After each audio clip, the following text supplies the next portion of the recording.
O jornalismo é uma das formas que a população tem para ter acesso às informações com qualidade. Uma das formas de jornalismo é praticada pela mídia independente, que cresce a cada ano. Um levantamento feito pela agência pública registrou mais de 100 iniciativas.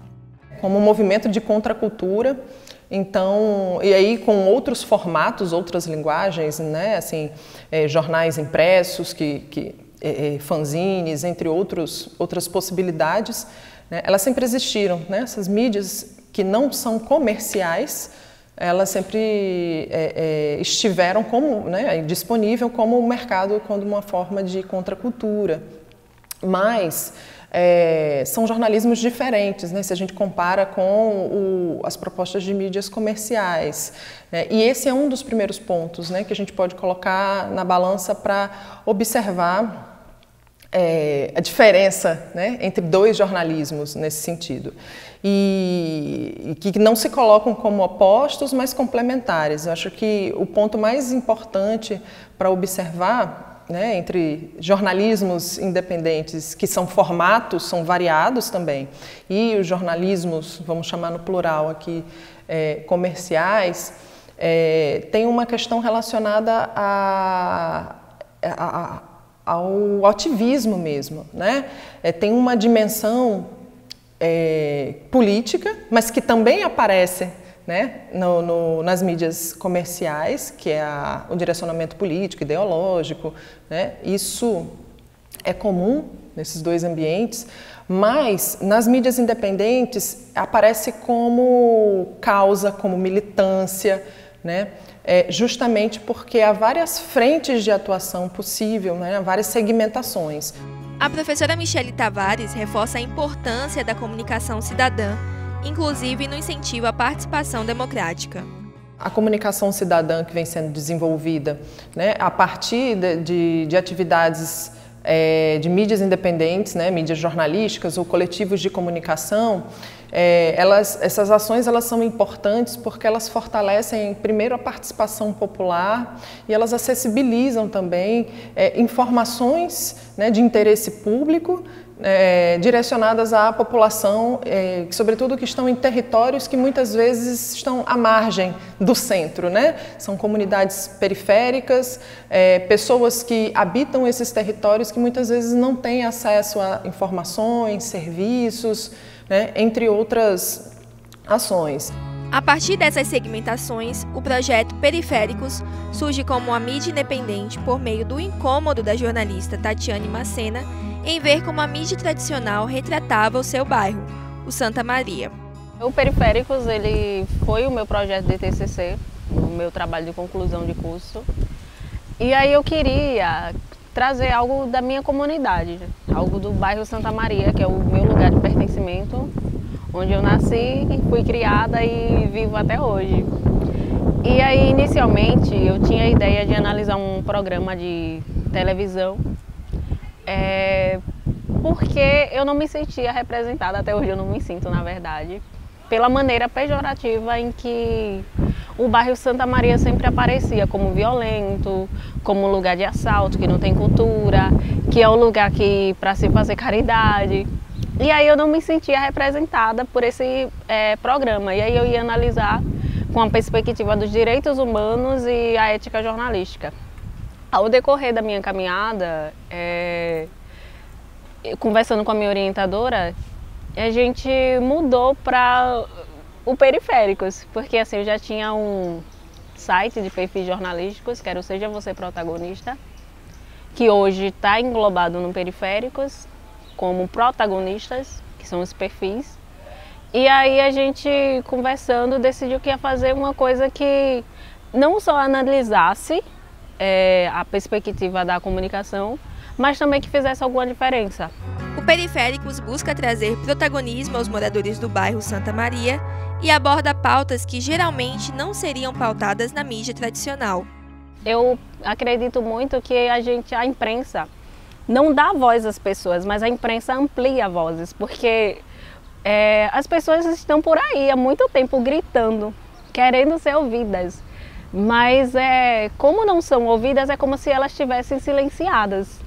Só que não é isso que ocorre. Então eu digo que o Periféricos e a imprensa independente como um todo, ela seria como um amplificador de vozes, para que faça que essas vozes elas ecoem, elas vão mais longe. E eu acredito muito que o papel da mídia independente é muito esse, de ouvir essas pessoas que geralmente não são entrevistadas, essas pessoas que geralmente não estão no centro, que tem muito para se falar, tem muito a se fazer. A periferia, o bairro Santa Maria e todos os outros bairros periféricos tem muito para se mostrar. Só que muitas vezes não dão ouvidos, fazem como se não valesse a pena, porque às vezes isso não dá audiência e as coisas ruins às vezes dá. Eu acho que o papel da mídia independente do Periféricos é muito esse, é trazer a minha comunidade para o debate, fazer com que a minha comunidade, as pessoas do meu bairro e de outros bairros periféricos sejam ouvidos. Uma das vozes ampliadas com o projeto Periféricos é o coletivo Santa Cena, que atua como uma banca de rap lá no bairro Santa Maria. Juliana é uma das criadoras do Santa Cena e atua na produção artística.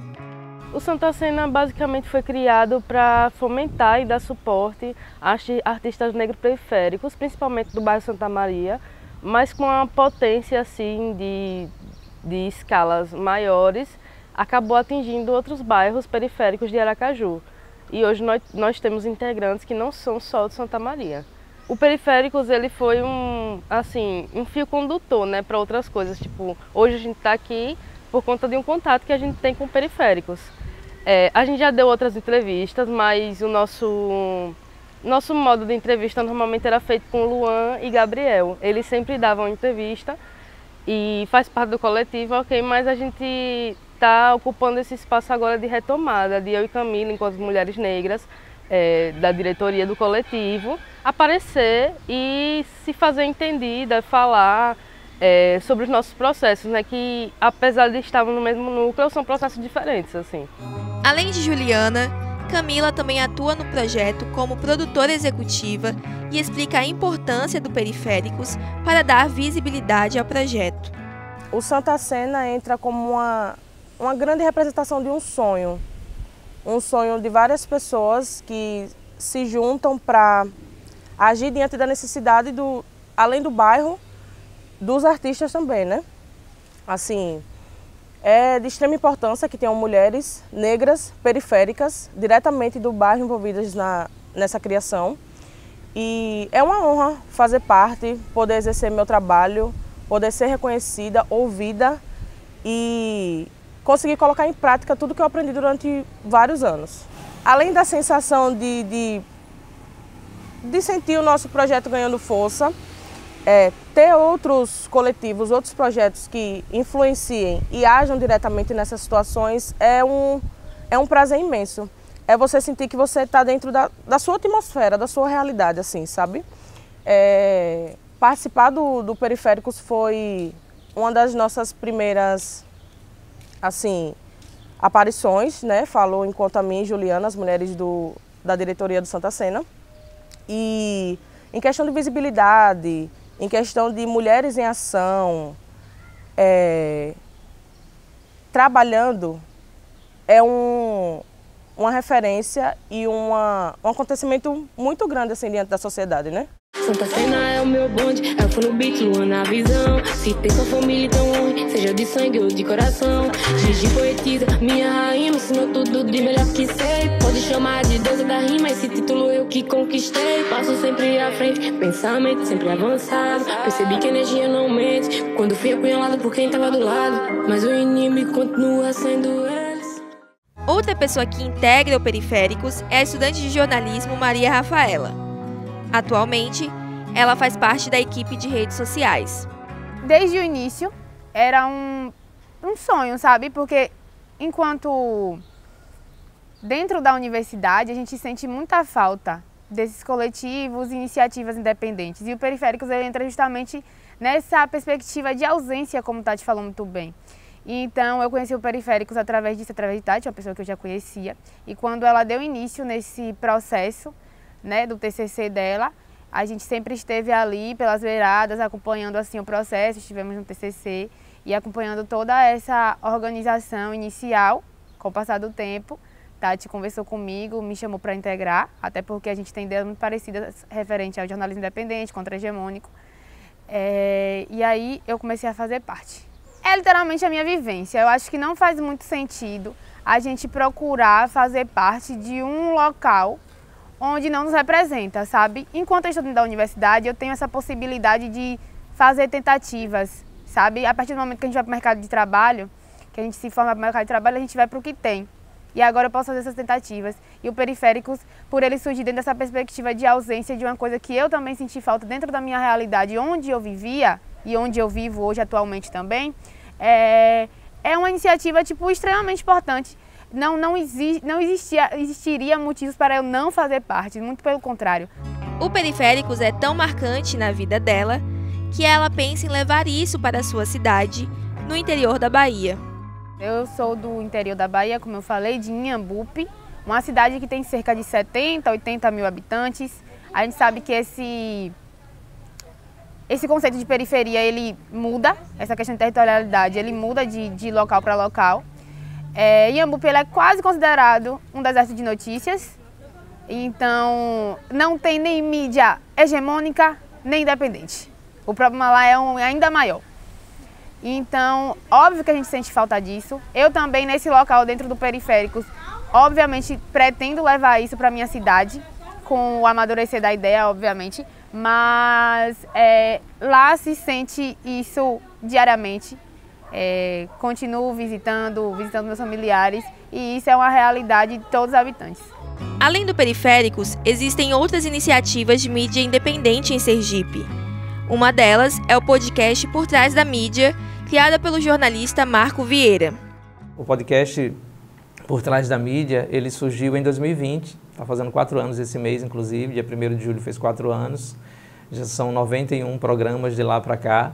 A gente trata sempre com temas que são relevantes, né, para a sociedade, de uma forma que, mesmo trazendo doutores, trazendo especialistas em diversas áreas aqui, mas a gente procura falar de uma forma com que chegue mais fácil na população, que o seu José, Dona Maria, enfim, da periferia, que ele possa compreender o que a gente está conversando. Por isso que muitas vezes, até quando uma especialista fala sobre algum tema, eu peço para ele traduzir, né, fala em outra língua para que a pessoa possa entender, ou eu mesmo interajo para que a pessoa possa se apropriar também daquele tema. Então, diversos temas, direitos humanos, tudo que versa pelos direitos humanos, justiça social, né, igualdade, enfim, todos esses preceitos que trazem a paz, né, propagam a cultura de paz, que também me pertence muito, essa questão da cultura de paz, porque eu sou budista, né, há muitos anos, então eu procuro sempre exercitar na minha profissão esses aspectos que me completam como ser humano, né. Então, o nosso episódio é Vida de Manicure. E para traçar um panorama aí sobre essa vida de manicure, a gente trouxe um profissional bastante experiente aqui, que tem 26 anos na área, que é Gel de Castro. Gel, bem-vinda ao podcast Por Trás da Mídia. Boa tarde, obrigada, né? Quero agradecer muito esse convite. Deu uma satisfação muito grande, porque vai ser um divisor de águas para mim, como profissional, para as minhas alunas e os meus colegas de profissão. Podcast é uma ferramenta que ela veio para dar uma liberdade maior, né? A comunicação cidadã, a comunicação popular, ela não passa por um patrocínio, né? Não é o patrocinador que vai dizer qual é a pauta que eu vou seguir, né? Então, o meu olhar sobre a sociedade, ele vem primeiro. Então, é por isso que a gente não corre atrás de patrocínio, por exemplo. A gente não tem patrocínio de nenhuma empresa, justamente para ter essa liberdade. A gente pratica o jornalismo de forma independente e aí alguém pode perguntar, mas como é que você faz para pagar as contas, né? Se você faz isso de forma independente. Aí eu volto com a questão social do jornalismo, né?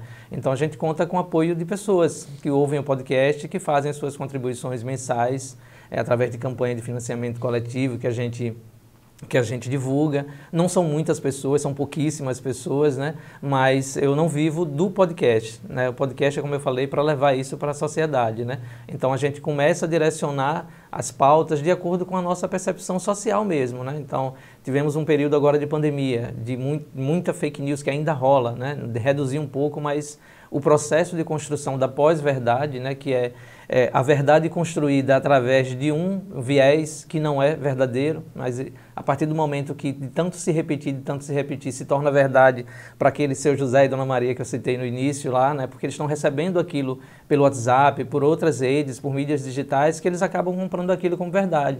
Então, nessa função social do jornalismo, nessa prática do jornalismo independente, nós temos a obrigação de poder orientar essas pessoas, sabe? Então, aqui a gente já falou sobre igualdade racial, já falamos sobre, inclusive, a questão das fake news, sobre privatizações, o impacto que uma privatização pode ter no bem público como a água. Foi o nosso primeiro podcast, né? O 01 foi sobre justamente a questão da importância da água como bem público e tantos outros temas que a gente vai avaliando, né, e discutindo, ou eu mesmo, do Gogó, como eu geralmente falo, né, falando sobre essas observações, ou eu trago um convidado para conversar comigo sobre um tema, né. A gente vai abordar o trabalho das mulheres na área de ciência, de pesquisa científica, né? Então eu trouxe hoje aqui para a gente iniciar essa série sobre essa produção científica brasileira feita por mulheres, Marcela Prado Mendonça. Bem-vinda ao podcast Por Trás da Mídia. Queria que você começasse primeiro se apresentando, falando um pouco aí da sua linha de pesquisa, para que as pessoas te conheçam. Eu tenho que começar parabenizando vocês, né? Parabenizando e expressando a minha grande felicidade de estar aqui com vocês nesse momento de comemoração. É essencial a comunicação cidadã, a comunicação pública, né, para o fortalecimento da democracia, né?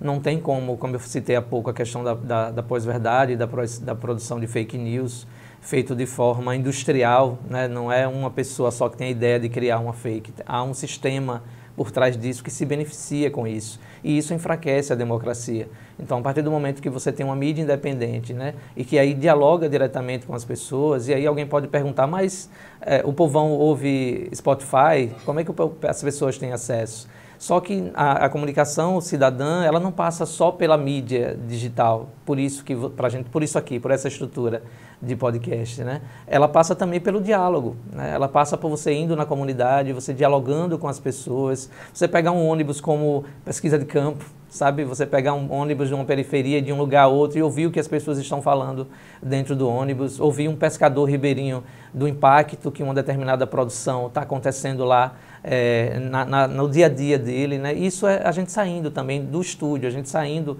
da nossa estrutura física e ouvindo as pessoas, porque essa demanda ela só vai ser atendida se a gente tiver acesso às pessoas, dos sofrimentos, das questões que a própria população está conversando naquele momento lá, né? Então, a mídia independente, né, e essa comunicação cidadã, ela é essencial também por esse motivo, porque é essencial e ela tem vantagem em relação à grande mídia, porque a gente está mais próximo das pessoas, a gente dialoga o tempo todo. Foi avó com 37 anos e tem 5 netos, né? Então vamos conversar agora com Verônica. Verônica, bem-vinda ao nosso podcast Por Trás da Mídia. E aí eu já começo perguntando, o que há de bom nessa relação de avós, filhos e netos? O que há de bom nessa relação? O amor. É um amor diferente. É um amor que para conhecer, você tem que ser vó, né?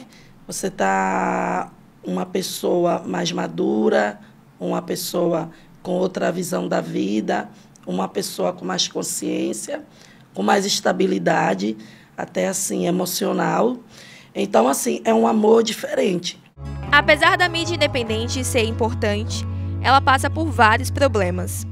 Tem um ponto que também é importante, né, considerar, que é a questão do financiamento, né? Então, as mídias hegemônicas têm aí suas formas de financiamento, né, ancoradas muitas vezes em apoios políticos, questões comerciais, né, enfim, anúncios publicitários, e as formas de financiamento das mídias independentes, né, e elas se assumem independentes justamente porque não atuam, né, a partir de forças comerciais, né, políticas e econômicas, né, para direcionar o tipo de jornalismo que é feito, mas eles são direcionados pela causa que acreditam, né? Então esse é um ponto também para ser considerado, porque dependem de financiamento coletivo, das próprias mobilizações e das parcerias, né, entre outras mídias dos mesmos grupos. Hoje o Periféricos ele está, na verdade, iniciando A gente está engateando de fato o processo, né? Eu apresentei o meu TCC e aí a gente ficou fazendo as questões de diretrizes, do que entra, do que não entra. E hoje outras pessoas, eu estou convidando outras pessoas de outras comunidades para fazer parte. Por quê? Porque inicialmente o meu projeto de TCC era só sobre o Santa Maria, que é meu lugar, como eu já disse, de pertencimento, é de onde eu venho. Mas aí, conversando com outras pessoas, no decorrer do meu processo, eu percebi que não era só o Santa Maria que era traçado dessa forma, mas sim todas as comunidades periféricas.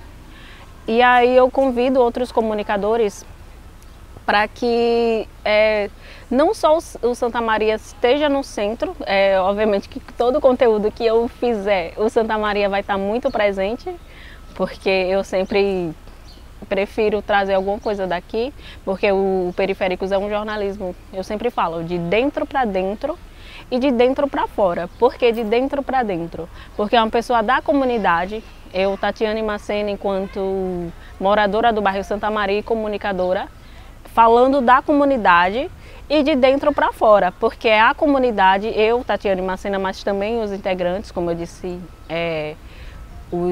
as nossas fontes, falando para fora. Que o que é o para fora? É as pessoas de outras comunidades, mas também é uma coisa que eu prezo, principalmente a imprensa sergipana, que foi o que me fez fazer esse projeto, que foi o que me fez olhar para a minha comunidade e mostrar. A gente quer pautar também outros veículos. Para quem quiser conhecer outras iniciativas de mídia independente no Nordeste, existe a Rede Cajueira.